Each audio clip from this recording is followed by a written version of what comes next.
سلام الكبيدات، اش اخباركم؟ لاباس عليكم؟ كنتمنى تكونوا بخير وبصحه جيده ان شاء الله. كي دايرين مع شي حراره؟ المود ديال الحراره هاد السيمانه الله يلطف بينا يا ربي.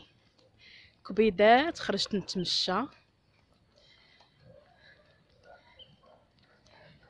غير حدا الدار تقريبا، ما بعيدش، وقلت نصور لكم. شحال هذا ما درت شي فيديو مع الدار عامره، كاينين الضياف، ما يمكن لياش نصور. نتوما عارفين التصوير كيبغي الهدوء، الكوزينه يكون فيها سكات باش الفيديو يكون زوين يكون مفهوم. وبالمناسبه نيت قلت انا ناخذ واحد الفتره ديال الراحه، خدمنا بزاف على اليوتيوب وكانت فتره متواصله تبارك الله لمده ديال عامين بدون ملل او كلل. ايوا خدنا كونجي ورجعنا للكبيدات ديالنا ان شاء الله.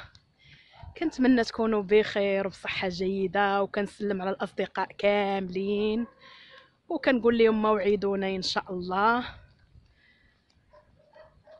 ما تنساوش الكبيدات اللايك، واللي باقي ما اشتركش يشترك ويفعل الجرس باش اي جديد ان شاء الله يوصلكم. وما تنساوش تمشاو في العشيه حتى يبرد الحال وتحيد الشميشه. المشي زوين للجسم، الدورة الدموية تتحرك، الأكسجين يوصل للذات كاملة، يعني في النهاية المشي صحي وأسهل رياضة طبعا. والحالة النفسية خليكم مع تتمة الفيديو.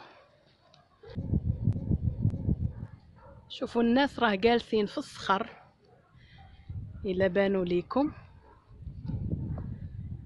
جالسين كيتبردوا شادين التليفونات ديالهم حتى هما.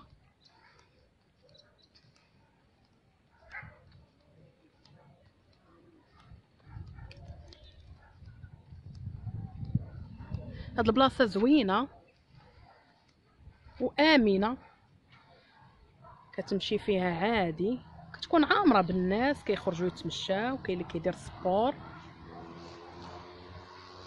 شوف المنظر هنا كيفاش داير غزال، ومن هنايا